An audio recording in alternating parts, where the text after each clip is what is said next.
Okay, so I want to tell a little story about this guy I knew from high school named Mike.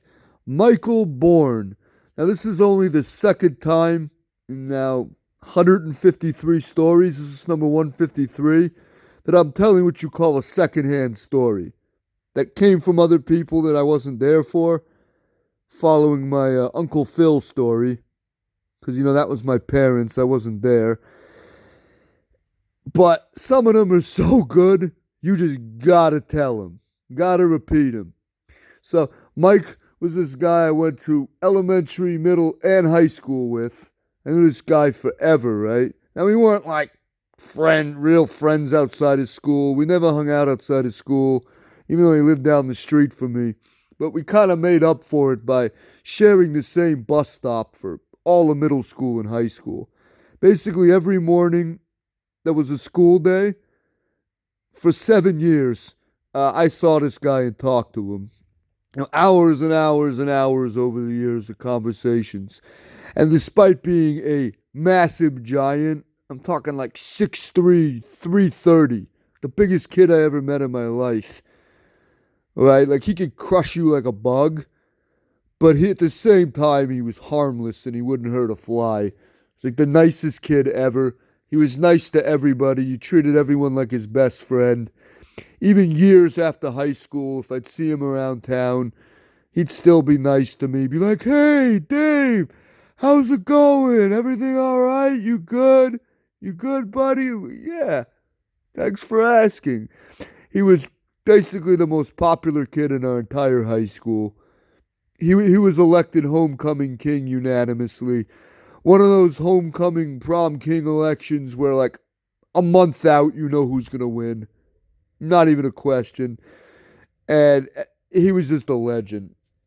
One of those people that 50 years after high school, everyone still remembers him. Every high school has that guy. He was it for Hills West when I was there. And a few years back at some point, he takes a job as a truck driver. I think mostly or all in New York City. And one of the stops on his route was doing pickups and deliveries at Rikers Island.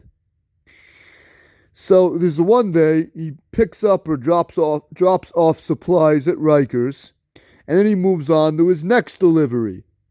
And there's traffic, some kind of delay, so the next delivery is late. He gets there, he pulls the truck into the shipping bay, and then this lady who's the shipping clerk, he starts apologizing, like, "Oh, ma'am, I know I'm a little late.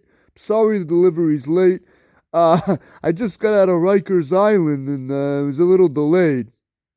And she looks at Bourne and goes, "Oh, you were in jail? You just got out of jail? Oh, it's great. You already found yourself a job and you're doing well." And he's like, "What the fuck?" He's like, "Lady, I'm a truck driver. I just did a delivery to Rikers Island. I wasn't an inmate. I was never incarcerated." And, she looked so embarrassed, like humiliated, like she wanted to dig a hole in the floor, especially because Bourne is black. So she looked like kind of a racist on top of everything else. And yeah, and she goes, "Oh, I'm really sorry. I didn't know." And whatever. It's okay. I guess she probably wasn't the first person to make that assumption. He had some other run that he made after Rikers Island, and they assumed the same thing. If he was late to that too. But, yeah.